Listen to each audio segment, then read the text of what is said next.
My name is Tim Genovese, and I'm the Vice President of Brand Consistency and Quality for IHG, or Intercontinental Hotels Group.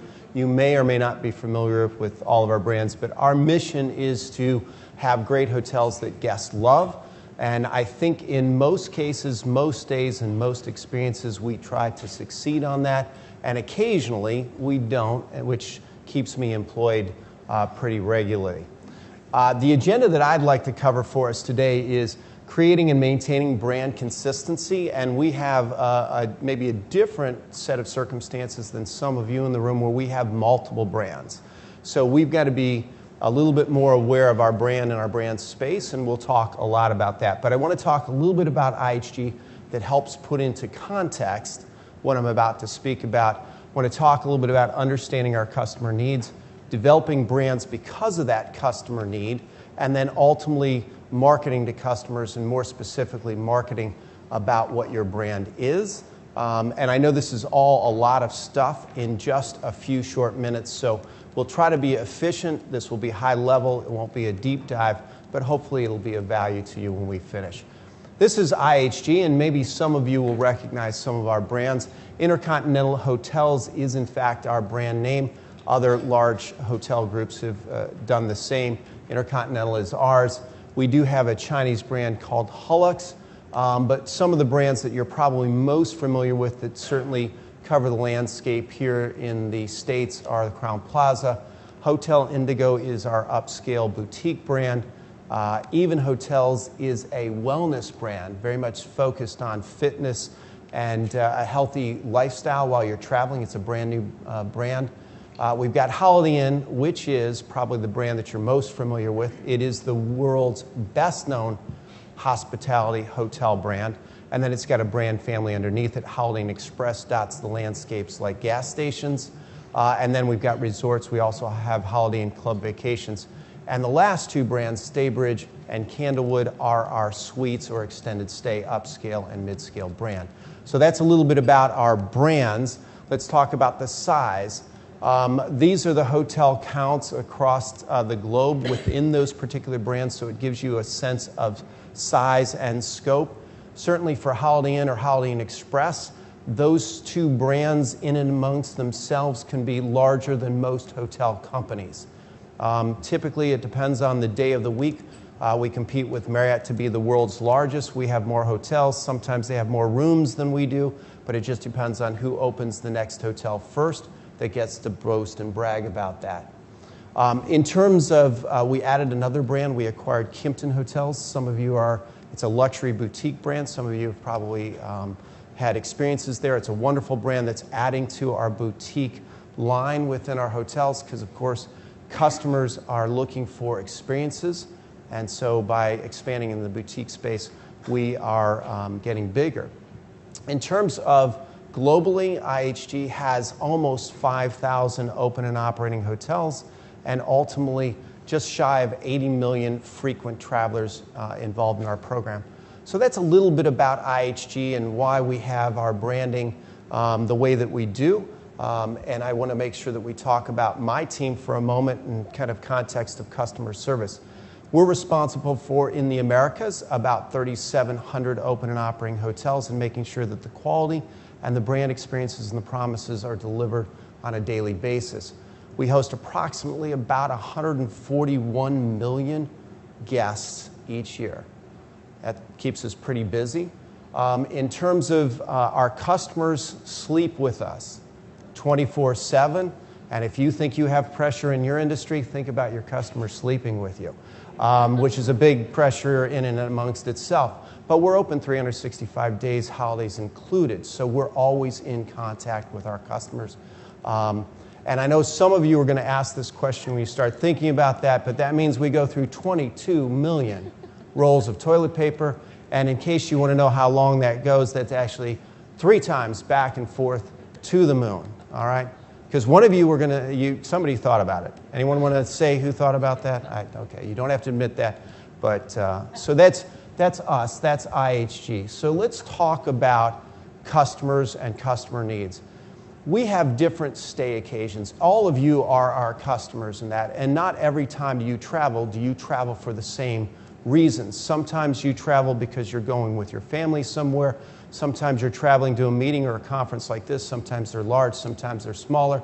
Sometimes it's just business occasions with colleagues or clients. Sometimes it's for social occasions, weddings, reunions, things of that nature. And many of you probably are traveling with children in that because sports teams or activities such as that cause you to go to different locations. And in fact, we've got to keep our customer experiences in mind, what they need, why they need those travel occasions, and do we need or do we have brands that meet those stay occasions. Now there's a different side of this, is that not only do they have stay occasions, but they have different guest needs. Certainly some, it's just to have an overnight accommodation. I just need a bed on the way to somewhere else. I need a good night's sleep, and you'd be surprised, us in the hotel business, we think we get sleep right, but we're working on getting it even better. Some of it is just connectivity back to the home offices so that you make sure that you're connecting. You can get what you need via internet or computer. Some of you just need a quick breakfast buffet on the way out. Others of you want full service restaurant and bar service. Others go to large conventions. So you get what I'm saying. We know that you all, the travelers, have different needs, different preferences, and we need to meet those preferences. Hence why we have multiple brands to meet those stay occasions and your different preferences, wants, and needs. So as we think about this, we talk about, in defining our brands, about travel needs and the various stays. And sometimes those stays can be both business and pleasure. We know that you have different price points, you have different interests, you have different reasons, taste, wants, and needs, and we've got to build brands around that. So what we typically do in somewhat of a nutshell is we map our customer journeys. We understand what it is that those customers need, want, and what do they prefer. We have focus groups constantly that help us define and redefine what our brands are and what our brands are supposed to deliver. We research over and over and over again about what our customers need. And then when we figure out that we need to develop something, whether that's additional services and product or whether that's an additional brand, we develop it, we test it, we retry it again before we implement it. Because not always do we, I think sometimes we think we know what the customer wants, but quite frankly, when we introduce it, the customer tells us it's not exactly what we wanted, and then we've got to refine it. So be careful when you're introducing brands or services in your own organization, and that you really truly listen to the data, because sometimes we're brilliant people, and so our ideas are always best, but sometimes we have to really listen to the customer and fine-tune those ideas. So that's about how we go about understanding our customer needs so that we can address that. And we always believe that customer feedback is truly a gift. Sometimes they tell us things we don't want to hear, but it truly is a gift, and if we leverage it and use it to its fullest, we will be better, we will be more successful in delivering what the customers need. Now, when we're developing brands and that, there's a couple of things to keep in mind in that, and this is the cardinal rule first and foremost, is building brands based on the needs of the intended customer is critically paramount. I'm sure you all get that. However, sometimes we make the mistake about, more specifically, will the guest pay for that differentiation? Will they pay for that? Do we really need another brand? Is it going to be that differentiated, or that next service or the next product within our brands? Hard to say. That's why the research helps us develop that. But clearly, make sure your customers need and want it so much that they're going to pay for it.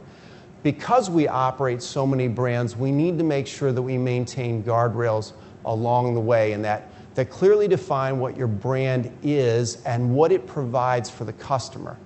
That's absolutely critical.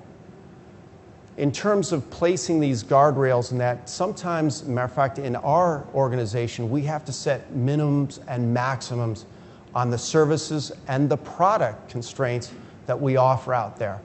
Now, many of you probably own and operate your brand or your product or the widgets that you develop.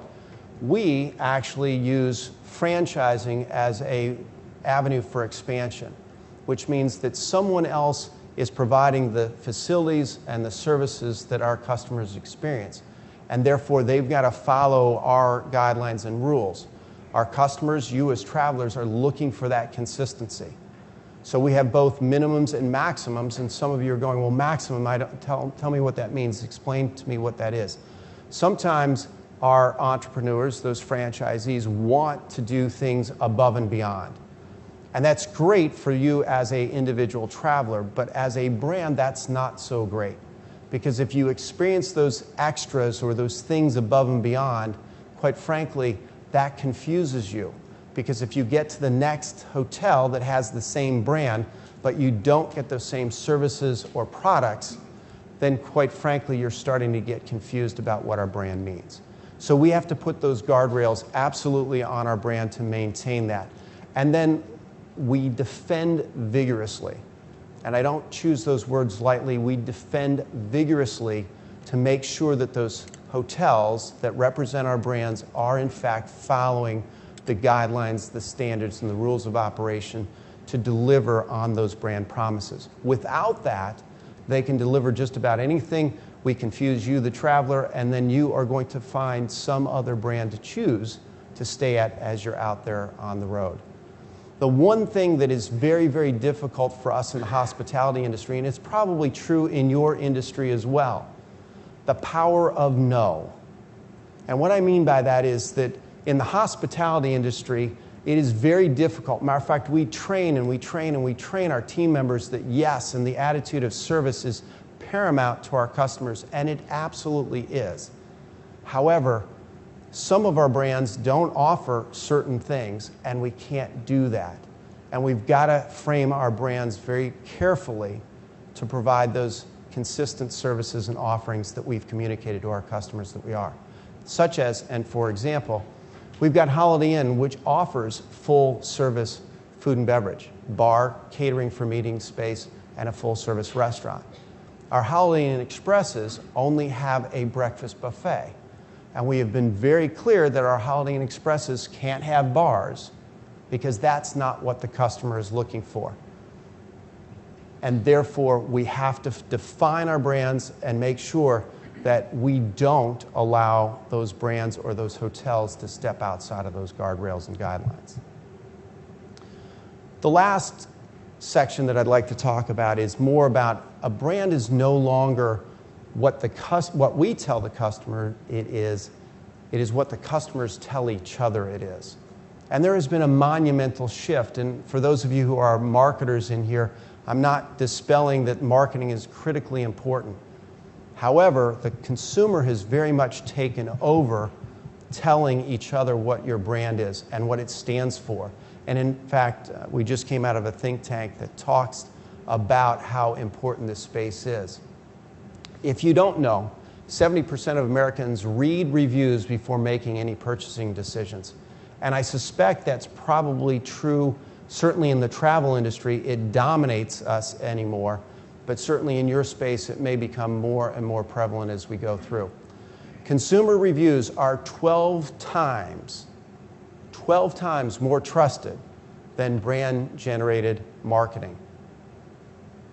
And that's probably true when you're making purchases as an individual. More than 1 billion unique users visit YouTube each month. 100 hours of video are uploaded on YouTube every 60 seconds. Over 6 billion hours of video are watched each month, which is almost 1 hour for every person on the face of this earth.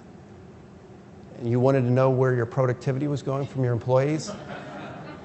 I think about this statistic every time I think about my team and all the cubes, and I'm going, man, are they doing YouTube? Are they actually working?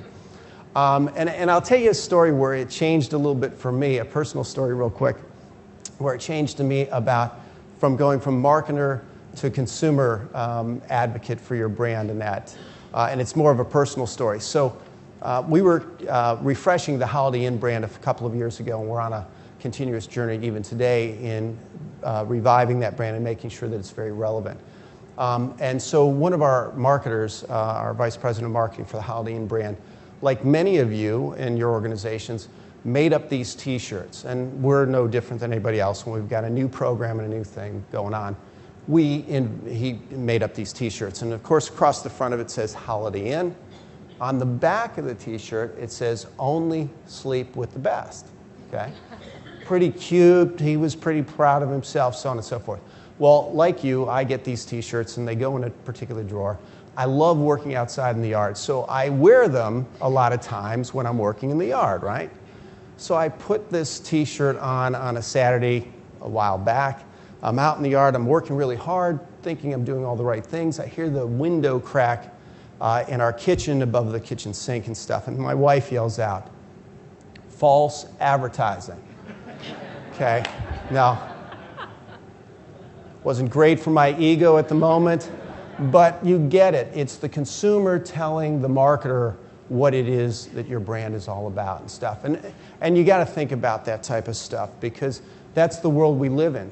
Twitter has more than 140 million users, 340 million tweets per day. Your consumers are talking to one another. Facebook reported 905 million monthly active users.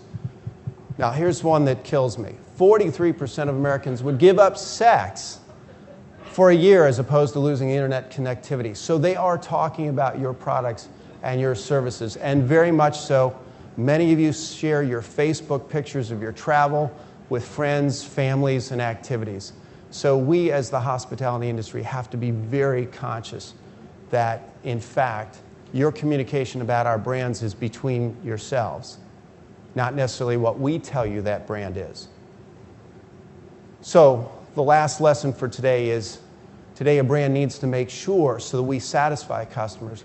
One of the objectives is to clearly define with consumers what our brand is, what it stands for, and what that promise of service is. Because without it, the customer is confused or they're making up their own perceptions of your brand out there. So this is a key point for marketing and making sure that we have that consumer connected in our world into the future.